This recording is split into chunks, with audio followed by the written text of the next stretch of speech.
country tears of thee. Sweet land of liberty of thee I sing. Land where my fathers died, land of the pilgrims cry. From every mountainside, let freedom ring. You and I have a rendezvous with destiny. We'll preserve for our children this, the last best hope of man on earth, or we'll sentence them to take the last step into 1,000 years of darkness. Let freedom ring.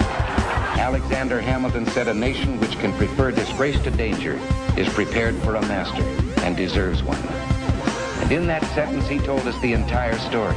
If we lose freedom here, there's no place to escape to. This is the last stand on earth. Let freedom ring. Let freedom ring. I would remind you that extremism in the defense of liberty is no vice. So let freedom ring. Let freedom ring. Sisters and brothers, let freedom ring.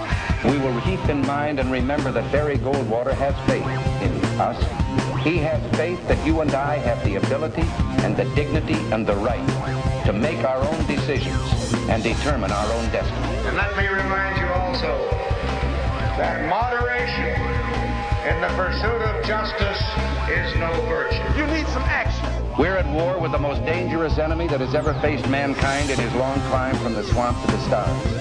And it's been said if we lose that war, and in so doing lose this way of freedom of ours, history will record with the greatest astonishment that those who had the most to lose did the least to prevent its happening. In the long history of the world, only a few generations have been granted the role of defending freedom in its hour of maximum danger. I do not shrink from this responsibility. I welcome it.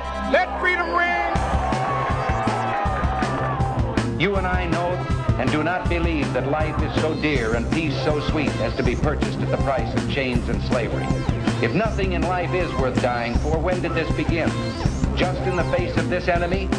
Or should Moses have told the children of Israel to live in slavery under the Pharaohs? Should Christ have refused the cross? Should the patriots at Concord Bridge have thrown down their guns and refused to fire the shot heard round the world? The martyrs of history were not fools. And our honored dead who gave their lives to stop the advance of the Nazis didn't die in vain. Where then is the road to peace? Well, it's a simple answer after all. Not an easy answer, but simple. Let freedom ring. Now let's set the record straight. Winston Churchill said the destiny of man is not measured by material computations. When great forces are on the move in the world, we learn we're spirits, not animals. And he said there's something going on in time and space and beyond time and space, which, whether we like it or not, spells duty. Let freedom ring. Let freedom ring. Let freedom ring. We will be free one day. So let freedom ring. What you and I have got to do is get involved. Brothers and sisters, we're starting a voters registration drive. We have to get everybody registered, not as Democrats or Republicans, but registered as independents. Nobody will have an excuse not to be registered. If you don't have the sense of responsibility to get registered, we'll move you out of town. This is the issue of this election. Whether we believe in our capacity for self-government or whether we abandon the American Revolution and confess that a little intellectual elite in a far distant capital can plan our lives for us better than we can plan them ourselves.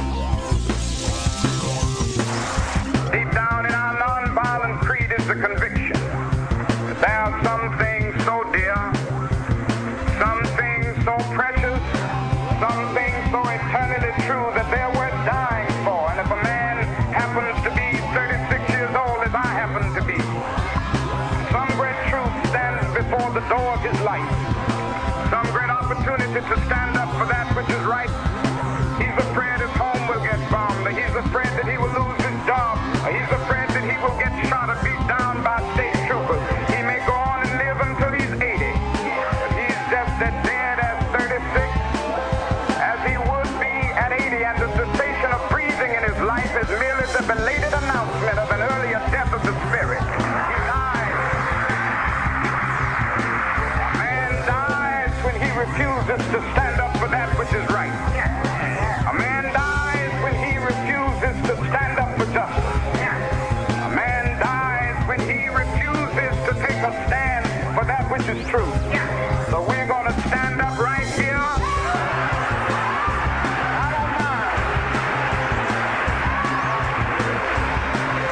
Like anybody, I would like to live